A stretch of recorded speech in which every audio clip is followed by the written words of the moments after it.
the Word, and the Word was with God. A modern philosopher, Martin Heidegger, said, language is the house of being.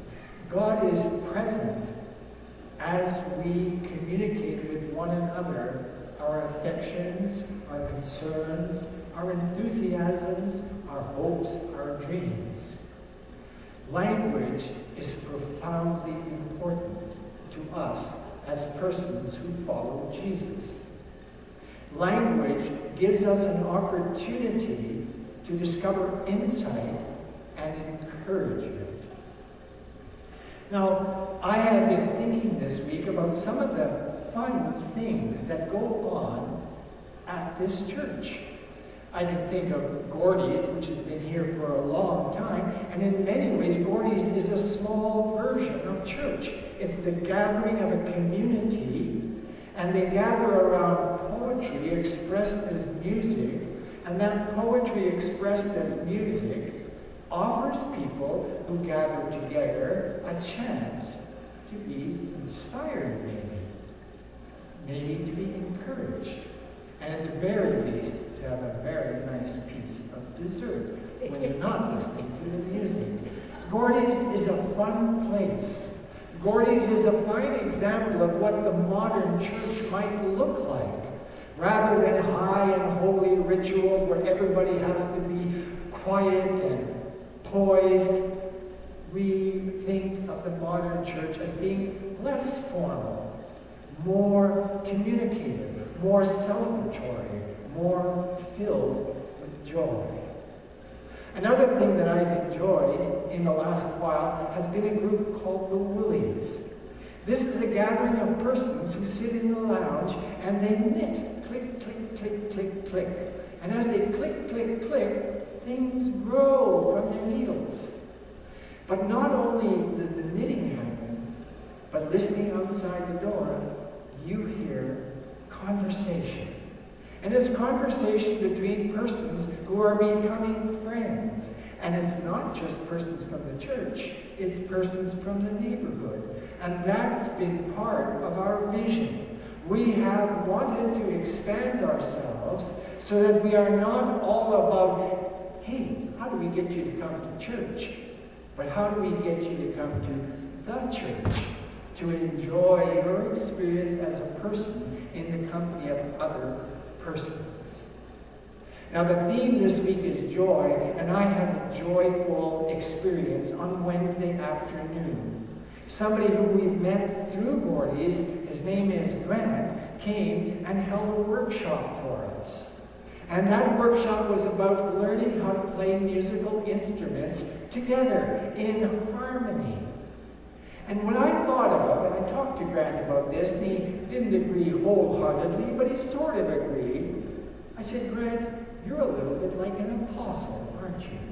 And you know what the apostles did? They went around and they inspired groups of persons to live life in a new way, a way that was built on faith, a way that led to peace and joy. Well, Grant came and he gathered us together, and we were about 18, 19 people. And that was fun, just to have that many people in the lounge. And these people also were from the church, from the neighborhood, from another church, and who knows, strangers might just have walked in and dropped in. But Grant began with us by getting us in tune. And the point that I'd like to make there is that I used to tune my guitar with a tuning fork. You bang it, and it vibrates, and it vibrates. It's called A440. And what Grant did is he got us all to tune our instruments. 4 strings for the ukuleles, 6 strings for the guitars. Get them tuned. And that took a while. And if you would have walked in, it would have sounded like plunk, plink, plunk, plink. Plunk, plunk, plink, plunk, plink. It was the beginning of music. It wasn't music yet, but we were now in the same key, and we were now all in tune. And then what Grant did is he got us to strum a chord, a G chord. And we strummed, Strum, strum, strum, strum. And it began to sound like music. And then Grant led us into singing a song. We learned the 3 chords, and then we began strumming those 3 chords, and then we sang. And at the end of that singing, which was beautifully harmonious, which is striking to me because this is a group of people who were strangers to each other in many ways, and here they were harmonizing. And that harmonizing might not have happened had Grant not been in the room. Grant was the key to unlock the door to the music. And in that way, we think about Jesus. Jesus walks around from village to village, making a difference, inspiring people to work together at being happy. And in Jesus' day, there was not much reason to be happy. There was lots of reasons to be unhappy. And I picture Jesus going from town to town, getting a small group of people together, telling stories, encouraging the people to tell stories, and then encouraging them to go out and communicate what they were learning in this group experience with their families, their friends, and their neighbors. Jesus walked about something like a midwife. Push, push, push. You can live your life in a way that brings forth new life. Don't be discouraged by the darkness of our time. That's what Jesus would say if he was in the room with us here. Rather, when the darkness begins to overwhelm you, break into joy. Sing, laugh, dance. This activity based on faith will drive the discouragement away. It will drive the darkness away, and light will begin to shine. Now, the texts today are all about change coming into the world. The first text, which is called the Magnificat, is a young woman, and she makes this exclamation because she has been in communication with God through the Holy Spirit. And she has heard a word, and that word has told her that something formed in her womb was going to make the world a better place. And that story tends to be focused just on Mary and Jesus. But it's also a story about any person, anywhere, who has an experience with God, is changed by that experience, joy comes into their life, and they bring forward newness in and through all of their relations. The Song of Mary is a song of great joy. It's a song about change coming, change for which so many people have been longing. And Mary's song is, in a nutshell, Isaiah's whole testimony. Isaiah, the prophet, speaks about a time that is coming, a time in which all unbalance will be balanced, all darkness will be cast out, all animosity will be overcome. Isaiah speaks about a day that is exactly like the day when God first created the heavens and the earth. Everything was very good. Isaiah is a poet who gives us imagery to encourage us so that we will give our lives to make that vision possible.